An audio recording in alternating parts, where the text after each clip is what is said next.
Nipi Hashim Thaçit nuk zgjidhet asamblesë në Prishtinë.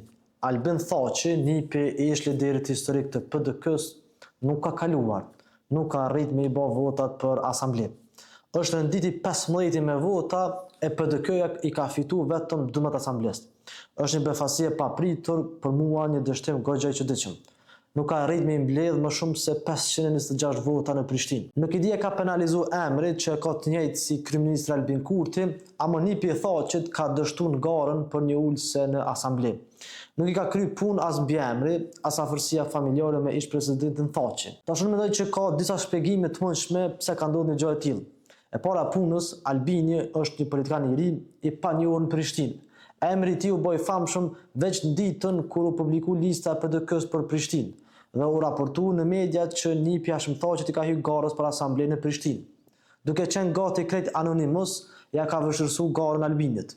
E dyta, Albini s'ka qenë aktiv fort fushat, s'ka pasur shumë postime politike në fushat, nuk është imponu në rrjetet sociale, ka qenë i pavrejtshëm. E treta, ka mundësi që ka pasur edhe një lloj bllokade nga dega e Prishtinës, sepse ka qenë një outsider. Pra, ndoshta nuk është dhënë shumë hapësirë Albinit nga dega që udhëhiqet nga Urani Ismaili. Nëse e këshyni listën e asamblesë të rinj të PDK-s, gati krejt janë kushtimisht njerëz të Uranit. Ose bashkëpunëtor të afërt, ose ish funksionar komunal, ose ish asamblesë më herët. Pra, dega është ndërtuar në atë formë që kujdo që jep hapësirë Urani, potencialisht bën karrierë politike në Prishtinë. E katërta, ka mundësi që fuqia elektorale e familjes Thaçi në Prishtinë nuk është aq e madhe sa paramendohet. Spaku e vëllezërve të Thaçit, sepse ish-presidenti besoj gëzon një popularitet edhe në Prishtinë.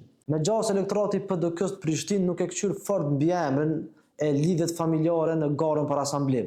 Sidoqoftë, kjo është gara e parë e Albinit.